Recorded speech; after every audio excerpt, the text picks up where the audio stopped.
Uno, dos, tres. ¡A la Madrid! 안녕하세요, 마스타입니다. 레알 마드리드가 또 성명문을 발표했습니다. 올리세 건에 이어서 두 번째입니다. 짧게 내용 살펴보고 엔조 페르난데스에 대한 제 개인 사견과 레알 마드리드의 미드필더 관련해서 말해보겠습니다. 성명문 내용의 주요 골자는 이렇습니다. 최근 레알 마드리드가 엔조에 대한 관심을 보인다는 보도와 관련된 내용에 대해 구단은 해당 선수를 영입하기 위해 직간접적인 어떠한 노력도 기울이지 않을 것이며 앞으로도 그러한 영입을 추진할 의사 또한 없음을 분명히 밝힌다는 내용이었습니다. 뒤에 내용도 살펴보면 엔조는 좋은 선수다. 첼시와 좋은 협력 관계를 유지하고 있다. 첼시는 존중받아 마땅한 클럽이기 때문에 구단은 근거 없고 현실과 동떨어진 모든 추측을 단호히 부인할 필요성을 느껴 성명문을 발표했다는 내용입니다. 정리하면 이렇습니다. 올리세 때와 똑같습니다. 올리세 때는 온갖 스페인 언론에서 올리세를 잡고 늘어지니 성명문으로 그렇지 않다고 밝혔다면 이번 엔조 건은 에이전트 하비에르 파스토레가 최근 인터뷰로 레알 마드리드를 언급해서 성명문이 나온 것입니다. 그럼 엔조의 에이전트 파스토레의 최근 아스 인터뷰를 살펴보면 엔조의 미래에 대한 질문에 선수가 원하는 것을 구단이 제공하지 못한다면 해결책을 찾아야 한다고 말했고, 해결책에 대한 질문에 지금은 월드컵에 집중하고 있다고 말했습니다. 문제가 된 부분은 레알 마드리드를 직접 언급한 부분인데, 엔조는 레알 마드리드가 좋아하는 선수고 엔조 역시 마드리드를 좋아한다고 말하며 그놈의 엔조가 마드리드라는 도시를 좋아한다는 것을 다시 한번 언급했습니다. 엔조가 이전에 마드리드라는 도시를 좋아한다고 언급해 논란이 되었는데 에이전트가 이것을 또 언급한 것입니다. 지금 레알 마드리드의 공식 성명문에 대한 평가도 파스토레 인터뷰 이후 레알 마드리드가 괜한 이상한 말들이 이어지지 않도록 못 박는 의미라고 전해지고 있습니다. 마지막으로 코르테가나가 올리세 때와 다른 점은 앞으로도 그를 영입하기 위한 움직임은 없을 것이다 라고 훨씬 강한 표현을 사용해 못 박았기 때문에 엔조는 이번 여름 레알 마드리드의 영입 대상이 되지 않을 것이라고 말했습니다. 무리뉴가 레알 마드리드 감독으로 부임한다는 소식이 확정적으로 들려온 순간부터 매번 언급되었던 말이 있습니다. 바로 무리뉴는 수비진의 대대적인 보강을 원한다는 말과 미드필더 한 명을 원한다는 말이었습니다. 수비진 보강은 솔직히 지금 바스톤이나 니코 슐루터백이 연결되고 있긴 하지만 이미 구단 입장에서는 충분히 해주긴 했습니다. 여기서 라센시오가 나가면서 추가로 한 명 더 데려오면 최고의 상황이긴 합니다만 라센시오가 버팅기면 별 수 없긴 합니다. 하지만 수비진과 다르게 미드필더 영입은 엔조와 이번 성명문을 통해 멀어졌다면 미드필더 영입 가능성 자체에 대해서 생각해볼 필요가 있습니다.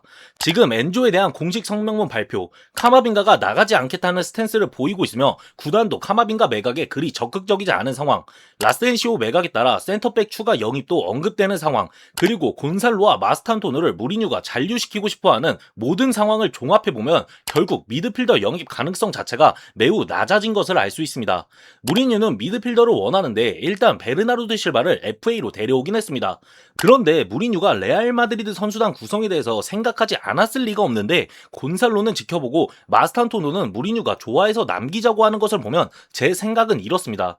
무리뉴가 분명 미드필더 영입을 원한 건 사실이지만 지금 시장에 나와 있는 선수들 가격이 말도 안 되고 눈 가리고 영입 버튼을 누르기엔 어려워진 상황이 오면서 무리뉴와 구단이 미드필더 현상 유지를 선택하고 마스탄토노와 엔드릭을 키우자는 방향을 잡지 않았나 싶습니다.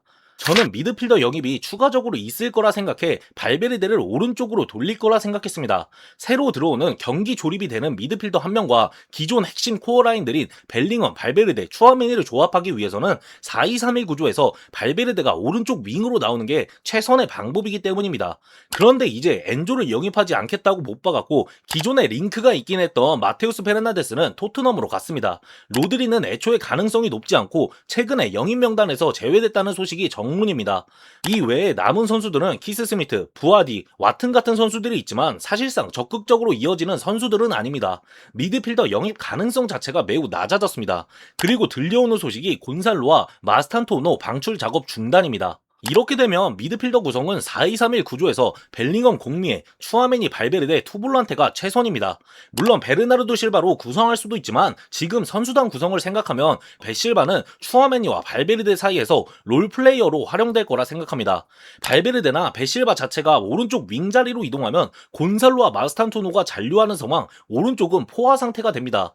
카마빈가 매각에 적극적이지 않은 것을 보면 기존에 계획되었던 미드필더 영입은 베르나르도 실바 하나로 끝난 것으로 보입니다. 그리고 공격진 매각을 전부 멈춘 것을 보면 곤살로를 프리시즌에 무리뉴가 평가했을 때 별로다 하면 매각하면서 엔드릭은 자연스럽게 음바페 서브로 가는 거고, 무리뉴가 곤살로가 좋다 하면 오른쪽에서 엔드릭과 마스탄토노를 키우기로 마음 먹은 것 같아 보입니다.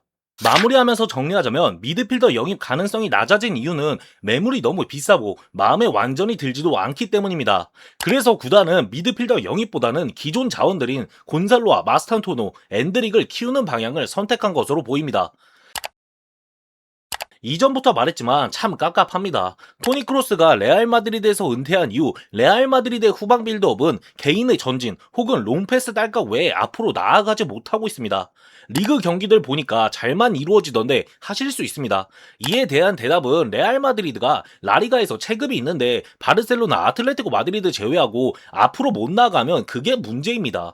레알 마드리드가 바라보는 대회는 챔피언스 리그고, 리그 우승을 위해 준비해서 이겨야 하는 경기는 엘 클라시코와 마드리드 더비입니다. 지금 유럽 상위권 팀들을 살펴보면 기본적으로 상대가 올라오지 못하게 압박으로 눌러버립니다. 여기서 많은 팀들이 후방 빌드업에서 압박을 뚫어내고 올라가기 위해 노력하고 1차 수비 라인을 뚫어내고 한 번에 수비 공간을 공략하기 위해 전진 패스가 가능한 옵션을 선호합니다. 그런데 레알 마드리드의 전진 패스가 가능한 옵션이 애매합니다. 추아멘이 패싱 능력 아쉽고 발베르데는 직접 볼을 몰고 전진하는 데 능한 자원이지 전진 패스가 좋은 자원이냐고 하면 그건 아닙니다. 벨링엄 가능합니다. 그런데 앞선에 있어야 더 위협적인 선수고, 기본적으로 천부적인 피지컬을 바탕으로 온더볼의 강점을 가진 선수이기 때문에 전진 패스를 받아 돌아서는 것에 어울리는 선수입니다. 새로 영입되는 베르나르도 실바는 좋은 활동량과 넓은 활동 범위를 바탕으로 연결고리 역할에 어울리는 선수입니다. 레알 마드리드에는 좋은 능력을 가진 미드필더들은 많지만 그 능력을 보여주게 만들, 활용해줄 미드필더가 없습니다. 물론 그런 선수들 없이도 활동량으로 경기장 씹어 먹으면서 경기 지배할 수 있습니다. 그런데 그건 앞라인들도 미친듯이 띄워줘야 가능합니다. 지금 레알 마드리드가 팀 단위의 전체적인 압박과 활동량을 가져가면서 경기를 지배할 수 있는 팀이냐고 하면 그것과 거리가 먼 팀입니다. 결국 토니 크로스가 통나무를 들었던 것과 같이 누군가는 중원에서 통나무를 들고 똥꼬쇼를 펼쳐줘야 합니다. 지금 곤살로와 마스탄토노를 남기는 상황, 카마빙가가 나가지 않으면 미드필더 영입은 이루어질 수가 없습니다. 그런데 이렇게 되면 직전 시즌과 같은 상황이 반복될 가능성이 높습니다. 구조만 4-2-3-1이지 결국 경기는 지배당하면서 벨링엄 서서히 위치 낮아지고, 오른쪽 윙어 자리 선수도 위치 낮아지면서 4-4-2 구조로 변하고, 또 롱킥 딸깍 혹은 선수 개인 차력쇼 외에 올라가지도 못하는 상황이 눈앞에 그려지고 있습니다.